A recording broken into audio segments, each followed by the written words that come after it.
All right, let's talk about a book that, well, it seems to have figured everything out centuries before its time. I mean, imagine a single work that basically invents sociology, maps out the rise and fall of empires, and lays down modern economic principles, all written by one guy in the 14th century. It's the biggest question there is, isn't it? It's haunted thinkers and leaders forever. What is that hidden force that can bring down the most powerful civilizations? Is there a pattern, a code that we can crack? Well, here's the incredible part. Long before anyone was even using words like sociology or economics, one thinker built a complete scientific framework to explain it all. And he didn't just have theories, he created a whole new science of human civilization from the ground up. So who was this guy? To really get what he was talking about, you have to understand the absolutely chaotic world that made him. His life was just one political storm after another. I mean, this was not some scholar locked away at an ivory tower. He was a diplomat, a judge. He was thrown in prison. He saw dynasties rise and crumble right before his eyes. His life was the perfect real-world laboratory for studying how power really works. So, to escape all the political drama, he retreats to a small castle in the desert. He starts writing what he thinks is just going to be a simple preface, an introduction to a big history book. But that little intro, it turned into the revolutionary masterpiece we're still talking about today. See, Ibn Khaldun was fed up with historians who just copied and pasted old myths without thinking. So he decided to create a new science. He called it Ilm al-Amran, the science of human civilization. And right at the very heart of this new science was one incredibly powerful idea. Asabiyyah. This is it. This is the engine that drives all of history. It's that invisible glue, right? That sense of we're all in this together. The loyalty and trust that makes a group powerful. It's the secret sauce of civilization. And he saw that this Asabiyyah follows a predictable cycle. It all starts out in the harsh conditions of the desert, where survival forces people to be incredibly tight-knit. That unity makes them strong enough to take over a comfortable, soft civilization. But here's the twist. Their very success, the luxury and safety they win, is what slowly poisons their Asabiyyah, making them weak and paving the way for the next hungry group. And get this, he even put a number on it.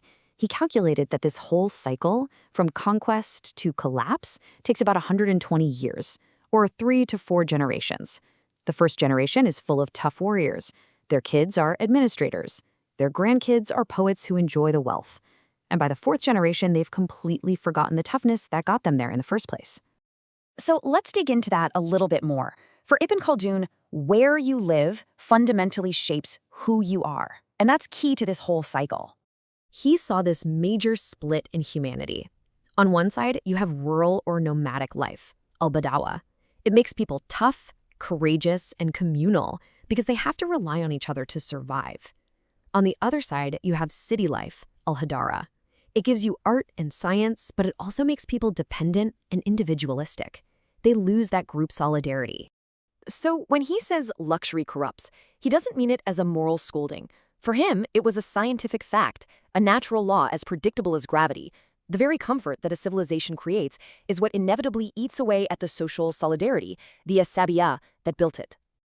Okay, now prepare to have your mind blown. Because if his theory of history wasn't enough, Ibn Khaldun also outlined core economic principles that Europe wouldn't figure out for another 400 years. He understood that the secret to a productive economy is specialization. A single person can't possibly make everything they need. But when people divide up tasks and cooperate, society as a whole creates way more wealth. He wrote this 4 centuries before Adam Smith became famous for the exact same idea. He also argued that the real worth of something isn't just its market price, it's the human effort, the labor that went into making it. And that idea would later become a cornerstone for thinkers like David Ricardo and, yes, Karl Marx. And this one is just incredible. He perfectly described what we now call the Laffer curve. He said that when a dynasty is young and healthy, it keeps taxes low, which encourages people to work and invest, and so the government actually collects more money. But as the dynasty gets old and desperate, it raises taxes so high that it crushes the economy and revenues plummet. President Reagan literally quoted Ibn Khaldun on this in the 1980s. It's amazing. But he wasn't done. Beyond society and economics, he also had this incredible framework for understanding how we learn, how we think, and the immense role that faith plays in shaping history. I love this about him. He was absolutely relentless. He slammed historians for just blindly copying old stories and myths. He argued that you have a moral duty to analyze your sources, to check if they're even possible, and to understand the social forces at play. For him, lazy thinking wasn't just wrong, it was irresponsible. He also looked at religion like a scientist. He saw it as a powerful social force. He explained that when you take that strong tribal loyalty, Asabiyyah, and you combine it with a unifying religious purpose, you create a power that is almost unstoppable. That, he argued, was the key to understanding the explosive early expansion of Islam. So, with a mind this far ahead of its time, why isn't he a household name everywhere?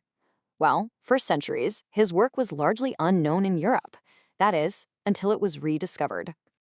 When European scholars finally got around to translating the Muqaddimah in the 19th century, they were just floored. They couldn't believe it. They realized that this one person had pioneered entire fields of thought centuries before the West had even named them. Just look at this list. It really puts it into perspective.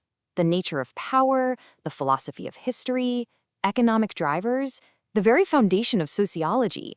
He got there first. He laid the groundwork for so many thinkers who would become famous for these new ideas hundreds of years later. So, when you boil it all down, Ibn Khaldun wasn't just a historian writing down what happened. He was more like a doctor, diagnosing the timeless condition of all civilizations. He showed us that the seeds of decline are not planted by our enemies, but by our own success. And this quote, from the man himself, really leaves us with a chilling question. If he's right, if this cycle of rise and fall is as natural as a law of physics, what does that say about our world today? What stage of the cycle do you think we're in now?